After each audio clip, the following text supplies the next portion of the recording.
Hi everyone. So today we're going to talk about Edmund Morgan's article, Slavery and Freedom, the American Paradox. Now, I know this article is difficult. It's got a lot of big words. The structure is kind of complex. So I want to just take a minute to explain to you why I asked you to read it. Two things. One of them is the content. Edmund Morgan is one of the most famous historians of colonial Virginia. I think we've already talked about how both the book Patriot's History of the United States and the book People's History of the United States use Morgan, draw from his work. So this is important stuff that has really been foundational in terms of theorizing about all the stuff we've been talking about in class and what we will continue talking about. The relationship between race and slavery and American history and Bacon's Rebellion. This is the first reason why I assigned this article, just for the content. The second reason is I want you all to get some practice in reading secondary sources, the actual kind of secondary sources that historians produce. Right. So this is college, right? Not high school. And one of the differences is that your high school social studies teachers were well trained in and experts, hopefully, in teaching. Your college professors in history and other fields are actually experts in a subject. Hopefully experts. So when you get a PhD, it takes a really long time and you have to essentially write a book that's new, producing new knowledge. The university exists both to educate students, but also to produce new knowledge. We're always evolving our interpretations of the world and of the past. And so when you read secondary sources like this, what you're reading is an example of somebody who produced new knowledge. It's really important, I think. Okay, so those are the two reasons. I know this is a complicated article, so we're going to go through it step by step. You have your study questions over here on the right. This is the article. So I'm just going to go through these study questions with you. The first one, I asked you to make a one-page outline of the article's contents. And I asked you to limit it to one page. I hope you tried to limit it to one page because you could really get bogged down in detail when you read this. So one way to read a complex article like this quickly is to try not to get bogged down in detail.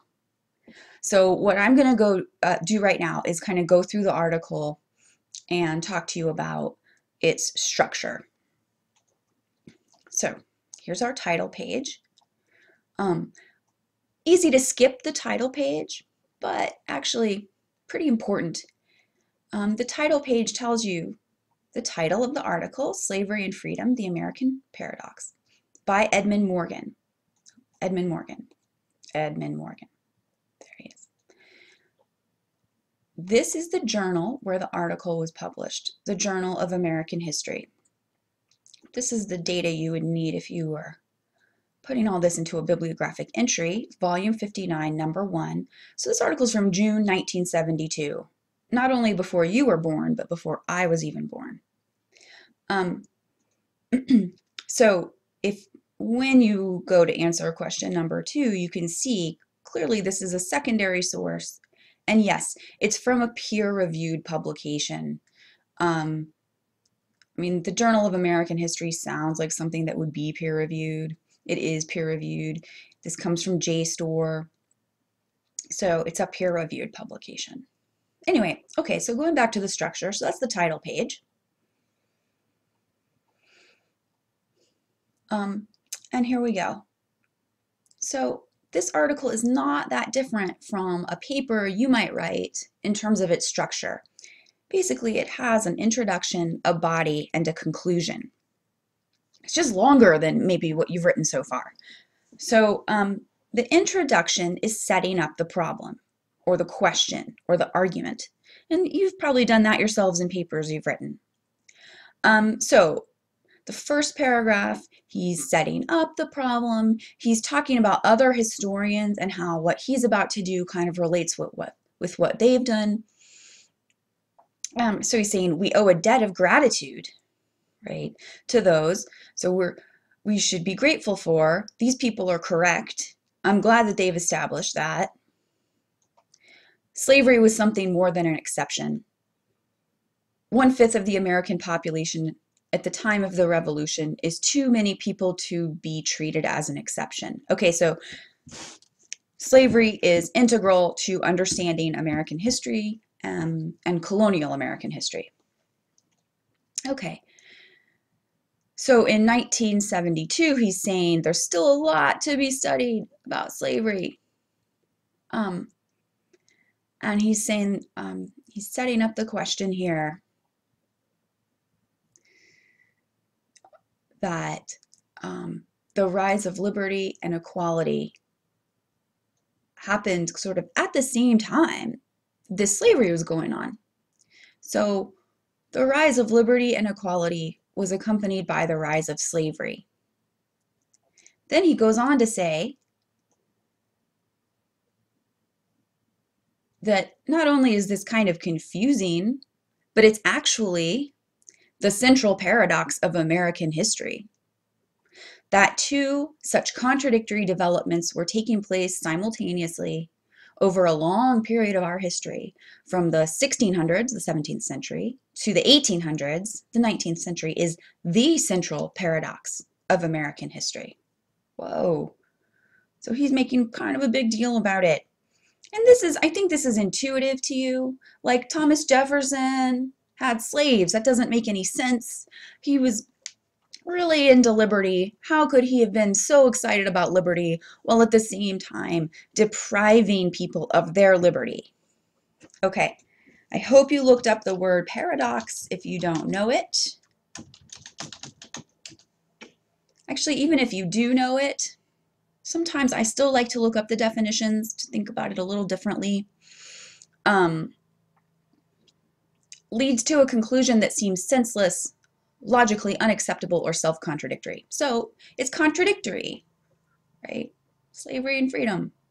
Okay. So he's still in his introduction. He's still setting this up. And he's telling us that this is the challenge. Okay, so we get some clues here that he's stating his argument right around here. For one thing, he has a very bold sentence right here. I think this might be the paper's argument. And so what he's saying is there's a challenge, and he's rising to try to meet this challenge. Okay, so that's what this article is going to do. Okay, then he goes on to establish that there is this paradox. So that was the introduction. Now we're kind of moving into the content section. So what I'm going to do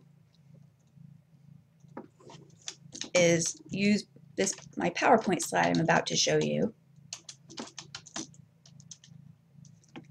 to kind of show you what I might do if I were taking notes on this article and making an outline of it.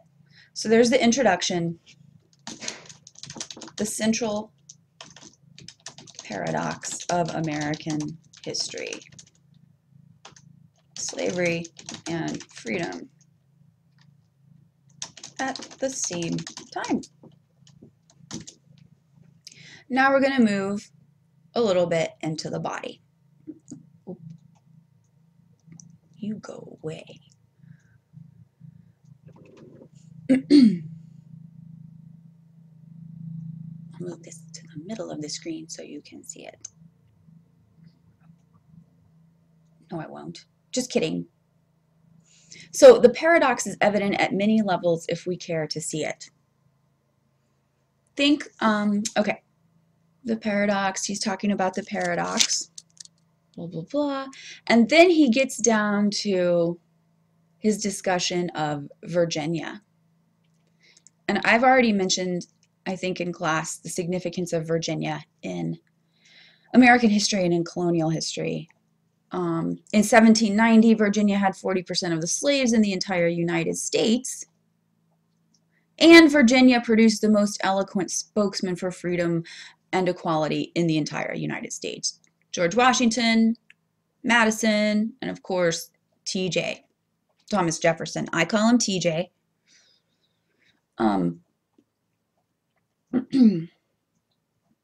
So then he's going to get into this long discussion of Thomas Jefferson. But he's going to explain why he's having this discussion. He's trying to understand how did England, a country priding itself on the liberty of its citizens, produce colonies where most of the inhabitants enjoyed still greater liberty, greater opportunities, greater control over their own lives than most men in the mother country, right? So in a lot of ways, the colonies, the people in the colonies had more freedoms, more opportunities, more liberty than people in England did in the 1700s. Except, of course, for 20% of them who were deprived of virtually all liberty. So how to explain that? He says, racism was an essential element in it, surely, but he's going to actually suggest something else. Now, he doesn't tell you what it is yet. I think actually this article would be better if he did tell you right here. What's this other element? Right. We're not reading a mystery novel, we're reading an article, but he doesn't tell you. So we'll get to it together and as we go through this article. So that's then when he starts with TJ, Thomas Jefferson. And I know this discussion of TJ is really, really long, but there's kind of a central point to it, and I'll get there we'll talk about it together. Okay, so how can we explain Thomas Jefferson? We know he was a wonderful articulator of the ideas of freedom and liberty. All men are created equal, endowed by their creator with certain unalienable rights. That's from the Declaration of Independence, which we read the first week of class. I mean, that's great. And it's such a good statement of the idea that everyone is equal. So how could the guy who wrote that also be a slaveholder? So what he's doing is he spends several paragraphs on Thomas Jefferson's ideology, trying to understand it. He talks a lot about debt. I hope you looked up the word perniciousness. I'm not going to go over it. You can use Google. So he's very concerned about debt. Okay, that's a clue into Jefferson's ideology.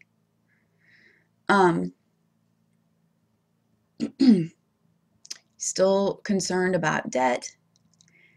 And here he's the author, Edmund Morgan, is using other kind of Enlightenment era political thinkers to talk about this same concern. So there's John Locke. And he's saying, look, when John Locke, who was an important thinker about freedom and liberty, when he talked about liberty, he did not think about extending that right to the landless poor.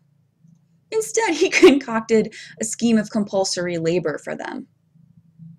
So that's not liberty. Locke was thinking about liberty for some people, but for the landless poor, poor people who didn't own land, he wanted them to be forced to work in workhouses, essentially. Okay, so I'm ending this segment right now, and I will pick up in the next video.